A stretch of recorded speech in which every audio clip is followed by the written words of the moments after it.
女毒枭为了取得本地黑老大的信任，不仅给自己当警察的前男友下药，而且还在对方的监视下将前男友骗到了酒店，并一把将他推倒在了床上。然而就在警察叶谦以为要发生一点什么的时候，不料女毒枭却直接掏出手枪对准了他。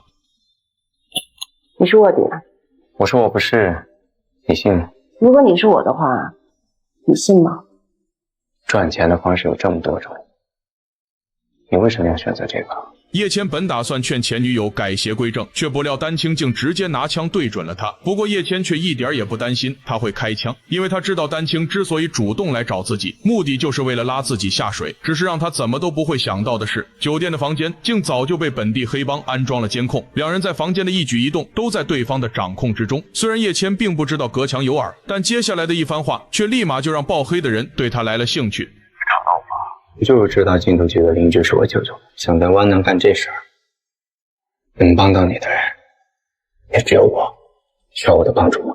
虽然这只是叶谦故意给丹青撒下的诱饵，目的就是向丹青证明自己不是卧底，并且也有能力帮他们做事。但丹青闻言先是一愣，然后便直接跟叶谦扭打在了一起，并找机会死死地勒住了他的脖子，似乎是故意不想让叶谦继续说下去。然而就是他的这一异常的举动，让身为卧底的叶谦立马就有所察觉。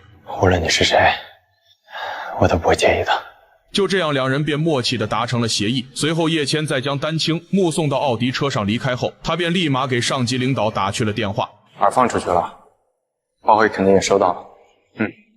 明白。叶谦本以为再次跟丹青见面还需要几天，不料隔天丹青竟又约他出来喝酒。为了不让叶谦怀疑自己加料，他甚至当着他的面起开了瓶盖，并倒了满满的一杯啤酒递给他。然而即便这样，叶谦却依然不敢再喝他递过去的啤酒。今天什么都没放。我酒精过敏，你忘了？直到这一刻，丹青这才想起叶谦之前因酒精过敏住院的一幕，也就是说上次他下药的那杯红酒差点就要了叶谦的小命。为了向叶谦表示自己的愧疚，这晚他把自己灌得酩酊大醉，并找机会靠在了叶谦的身上。然而叶谦却根本就不懂他的意思，于是便打算让司机将他送了回去。可让他万万没想到的是，回到家的丹青却异常的清醒。面对火哥的担心，他居然表示自己心里有数。